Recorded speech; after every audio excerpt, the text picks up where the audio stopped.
Selamat pagi, Bu Bapak dan saudara-saudara. Shalom. Semangat pagi.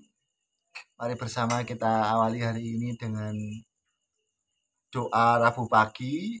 Saya mengajak kita untuk menyanyikan sebuah lagu sekolah minggu yang mungkin akan menolong kita nanti untuk bersama-sama belajar firman Tuhan dalam Alkitab.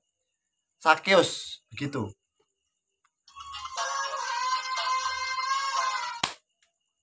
Nah, ini dia. Sakeus, orang pendek, kecil betul ia, dia manjat pohon ara, hendak melihat Yesus. Tuhan Yesus pandang dia, katanya, "Hai Sakeus, turunlah, aku menumpang di rumahmu." Sakeus, orang pendek, kecil betul ia, dia manjat pohon ara, hendak melihat Yesus. Tuhan Yesus pandang dia, katanya, "Hai Sakeus, turunlah, aku menumpang di rumahmu." Oke, cukup Ibu Bapak dan saudara-saudara. Mari bersama kita masuk dalam doa. Mari kita berdoa. Terima kasih Tuhan untuk pagi yang luar biasa. Terima kasih Tuhan untuk apa yang boleh kami rasakan bersama. Kami senang kami boleh berjumpa meskipun lewat video ini Tuhan. Kami senang kami boleh merayakan pagi kami dengan doa pagi bersamamu, bersama-sama jemaat GKJ Purbalingga. Tuhan, dalam segala keberadaan kami mengucap syukur ya Tuhan.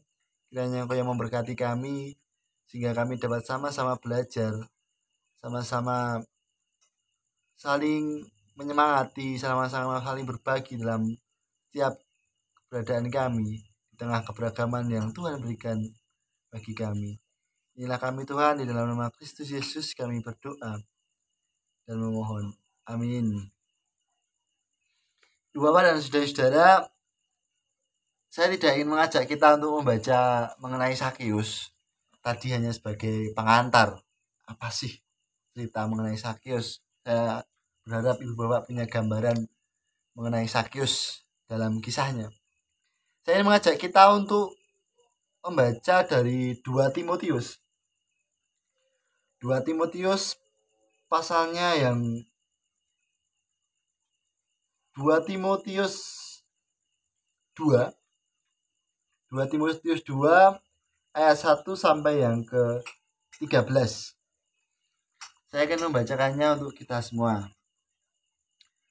Panggilan untuk ikut menderita. Sebab itu, hai anakku, jadilah kuat oleh karena kasih karunia dalam Yesus Kristus. Apa yang telah engkau dengar daripadaku dengan banyak saksi, percayalah itu kepada orang-orang yang dapat dipercayai, yang juga cakap mengajar orang lain. Ikutlah menderita sebagai seorang prajurit yang baik dari Kristus Yesus. Seorang prajurit yang sedang berjuang tidak memusingkan dirinya dengan soal-soal penghidupannya, supaya dengan demikian ia berkenan kepada komandannya. Seorang olahragawan hanya dapat memperoleh mahkota sebagai juara apabila ia bertanding menurut peraturan-peraturan olahraga. Seorang petani yang bekerja keras haruslah yang pertama menikmati hasil usahanya. Perhatikanlah apa yang kukatakan. Tuhan akan memberi kepadamu pengertian dalam segala sesuatu. Ingatlah ini, Yesus Kristus yang telah bangkit dari antara orang mati, yang telah dilahirkan sebagai keturunan Daud, itulah yang kuberitakan dalam Injilku.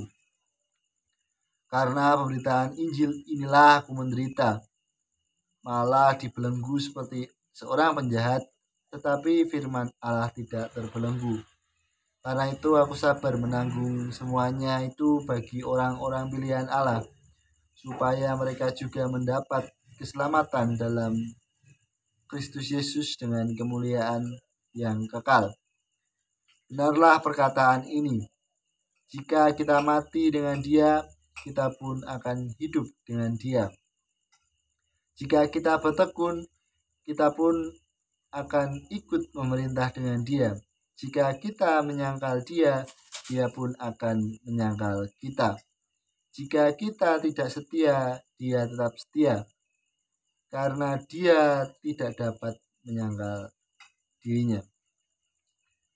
Demikianlah firman Tuhan. Yang berbahagia ialah mereka yang mendengarkan, memperhatikan, dan melakukannya dalam kehidupan sehari-hari dengan setia. Haleluya.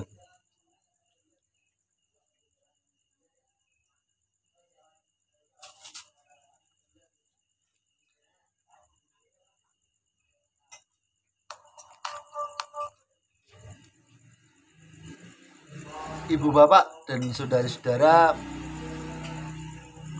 pernah belanja di pasar di Purbalingga itu? Saya mengenal beberapa pasar. Ada pasar Penican, pasar yang arah Kemuntang niku, pasar pundi niku. Terus yang paling saya senangi itu pasar yang belakang terminal. Nah, di sana itu bisa bertemu dengan banyak hewan, terus penjual yang berbagai macam-macam. Kalau ibu bapak dan saudara-saudara memperhatikan kekasan belanja di pasar itu apa? Ada yang bisa menebak? Ya, mungkin yang pertama adalah iso dinyang, bisa ditawar. Nah, ini kekasannya belanja di pasar. Kita bisa menawar apa yang mau kita beli. Lalu, apa bedanya dengan pasar seperti mall, terus swalayan? Tentu harga mati. Pasar-pasar swalayan, mall itu tidak bisa ditawar. Ibu bapak dan saudara-saudara lebih senang belanja di mana?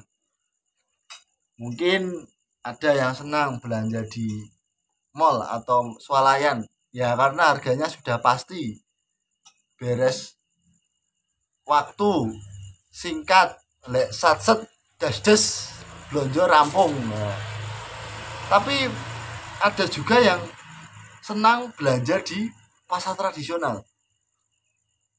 Kira-kira kenapa? Selain bisa dinyang, ada seninya. Nah, belanja di pasar tradisional itu ada seninya. Seninya itu ya menawar tadi, bahkan sampai hafal. Kalau jadi pedagang di pasar kan sudah niteni. Kayak kok ibu era tuku meneh, ini bar tuku loncang, ini bar tuku kentang, ini bar tuku tempe.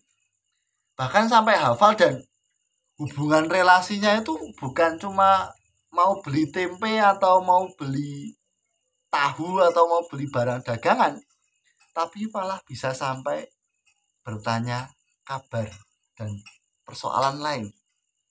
Itu yang tidak bisa terjadi di swalayan, di mall. Bisa, tapi mungkin beda cerita. Ada kepastian belanja di mall, tapi ada tawar-menawar ketika kita belanja di pasar tradisional. Dan menariknya, ketika tawar-menawar itu nanti fokusnya bukan pada barang dagangannya, tapi pada relasinya. Ibu bapak dan saudara-saudara, saya tertarik untuk merefleksikan bagaimana relasi kita di pasar ketika kita menjual atau membeli, dengan kita berelasi dengan Tuhan. Bagaimana, Mas? Ketika kita mempunyai keinginan Seringkali kita tawar-menawar dengan Tuhan ketika mengalami kedukaan. Kenapa hal ini bisa terjadi di kehidupan saya? Kenapa orang yang saya sayangi pergi? Kenapa saya kehilangan apa yang sudah saya usahakan? Dan kita tawar-menawar di dalam doa. Menariknya, ketika kita sudah larut dalam doa itu, dalam sebuah relasi, kita malah sudah tidak peduli lagi dengan persoalannya, dengan fokusnya, tapi kita malah asik dengan relasi yang terjalin dengan Tuhan. Tapi juga bisa kita memiliki mentalitas berbelanja di pasar seperti mall, di mana sesuatu yang pasti kita minta yang pasti, dan kesannya itu relasinya malah kayak kita menagih janji dengan Tuhan. Tuhan, di Alkitab ini seperti ini, kenapa engkau tidak menepati janjimu? Aku pasti bisa seperti ini, seperti itu. Janjimu akan kau tepati ya Tuhan.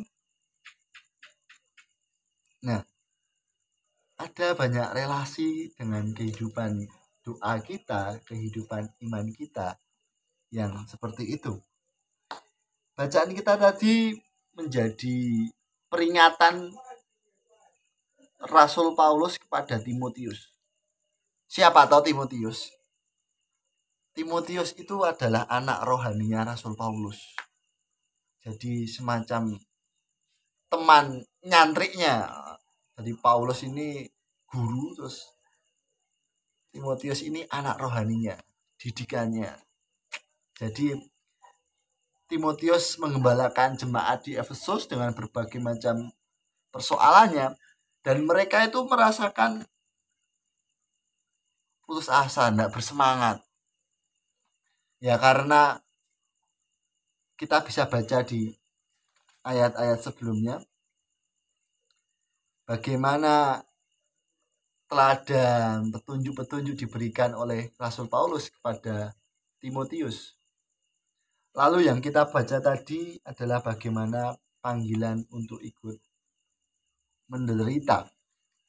Lalu pertanyaannya, apakah kita dinyamankan dengan kita harus menderita dengan kuat dengan penderitaan, atau kita harus bersabar ketika ada penderitaan, lalu kita harus tetap berpegang teguh ketika mengalami penderitaan? Apa begitu saja? Ternyata yang dipesankan oleh Rasul Paulus tidak demikian. Rasul Paulus bukan berfokus pada penderitaannya, ia berfokus pada kabar sukacitanya. Saya akan membacakannya untuk kita semua. Karena itu aku sabar menanggung semuanya bagi orang-orang pilihan Allah, supaya mereka juga mendapat keselamatan dalam Kristus Yesus dengan kemuliaan yang kekal. Ya, penderitaan akan ada, relasi dengan orang lain yang tidak baik-baik saja akan tetap ada, tapi yang menjadi fokusnya bukan pada itu saja. Ada fokus yang lebih. Misalnya seperti ini, saya punya Simbah saya itu sakit di usia sekitar 68 tahun. Dan sakitnya itu sudah 12 tahun.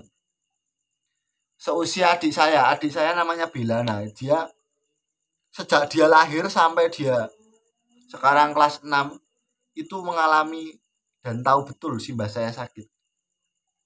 Dan seringkali yang muncul dalam doa adalah sakit itu supaya sembuh. Dan kadang lupa bahwa di usianya yang sampai 68 tadi itu ada berapa tahun sehat yang sudah Tuhan berikan.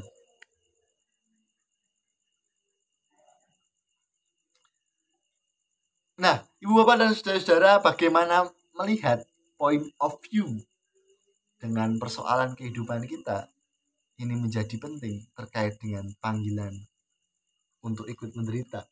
Tadi saya sengaja mengajak kita untuk menyanyikan lagu Sakeus. Nah, saya tertarik dengan Sakeus, bagaimana dia ingin melihat Yesus pun direwangi penekan. Kita membaca kitab tadi juga berkaitan dengan bagaimana Rasul Paulus memberikan nasihat, petunjuk, sapaan kepada Timotius. Lalu kabar sukacita seperti apa yang bisa kita bagikan? Saya ingin melihatnya dalam diskusi-diskusi mengenai gereja yang terus berkembang saat ini. Saat ini berkembang gereja yang namanya gereja intergenerasi, di mana keterlibatan itu tidak hanya bagi orang dewasa. Ya, kita sudah lama mendesain ibadah kita itu fokusnya dengan orang dewasa. Anak-anak disingkirkan di sebelah sana, entah mana nanti tidak berbeki atau nanti tiba-tiba menangis, nanti tiba-tiba membuat kita tidak nyaman. Nah, gereja intergenerasi tidak berbuat demikian. Gereja intergenerasi melibatkan anak-anak, melibatkan orang tua, melibatkan orang dewasa, melibatkan pemuda, tapi bukan sebagai jemaat yang duduk saja, tapi mereka juga terlibat dalam ibadah, merayakan ibadah, membersamai ibadah, dan ikut berperan dalam ibadah. Nah, itu sedang dikembangkan bagaimana pemahaman teologisnya mengenai gereja intergenerasional. Nah, ini menjadi fokus bahwa kabar sukacita itu tidak dibatas-batasi. Oh, kalau anak-anak batasnya tahunnya seperti ini, kalau orang dewasa seperti ini, konsumennya seperti ini. Dan kita juga mendesain suasana gereja itu seolah-olah mimbar di sebelah hal yang tinggi. Padahal Yesus sendiri, dia Tuhan inkarnasi sebagai manusia. Tapi kita malah membuatnya menjadi hierarki tersendiri. Nah, ini menarik untuk kita refleksikan dalam kehidupan bergereja. Lalu mengenai keramah tamahan terhadap mereka yang menjadi penyandang disabilitas. Saya tidak tahu betul bagaimana gereja memperlakukan penyandang disabilitas. Apakah masih didekati dalam rangka ini dosanya siapa, ini salahnya siapa, atau keterlibatan mereka masih dibatasi karena nanti dia tidak punya ini itu dan standarnya berbeda. Standarisasi dan normalisasi kadang itulah yang membelenggu mereka. Ibu Bapak dan saudara-saudara, dua hal yang ingin saya sampaikan tadi mengenai kabar sukacita, bahwa panggilan untuk ikut menderita itu bukan hal-hal yang penderitaan melulu, terus bagaimana kita membangun relasi dengan Tuhan dengan ya seperti ini, janjimu mana Tuhan, tapi bagaimana kita membawa kabar sukacita pada orang lain, bagaimana gereja membentuk intergenerasi di mana semua terlibat merasakan sapaan Tuhan di berbagai macam perannya. Bagaimana mereka yang mungkin dalam tanda kutip dimarginalkan, penyandang disabilitas, bisa merasakan cinta kasih Tuhan melalui karya dan pelayanan kita. Lalu ketika kembali ke pasar dan mall tadi, mungkin menjadi gambaran dalam kehidupan doa kita, kehidupan iman kita.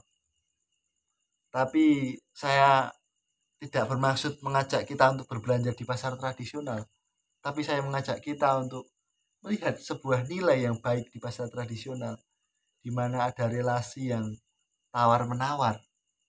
Ketika tawar-menawar antara kita dengan Tuhan sudah deal, yang terbangun adalah relasinya, bukan soal barangnya seperti apa, bukan soal berkatnya seperti apa. Karena berkat Tuhan akan menyertai seiring dengan relasi kita dengan Tuhan yang semakin dekat. Saat teduh bagi kita.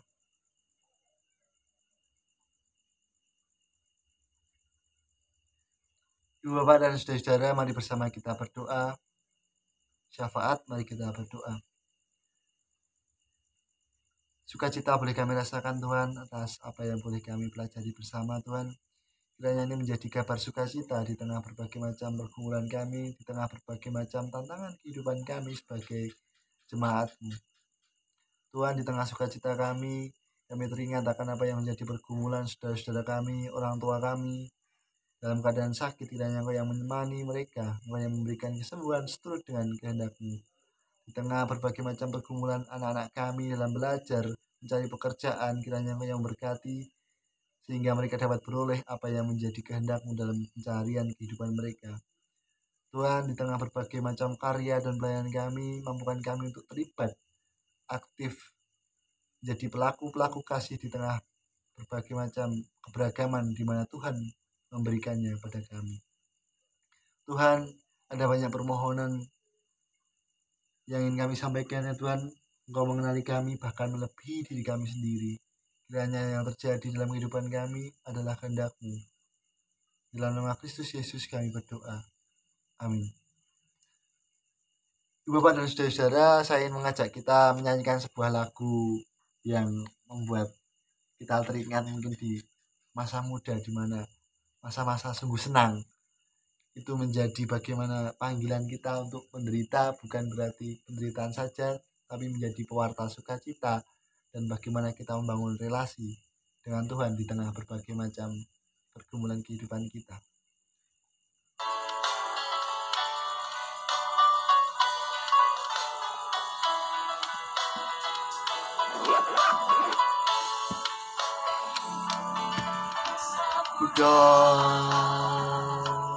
Sungguh senang, jiwa penuh dengan sukacita, dengan hati yang tak kunjung padam, selalu mengekalkan hati. Mudaku masa yang berimbang, masa Tuhan memanggilku, masa mudaku, masa yang bugarang, ku tinggalkan semua dosaku.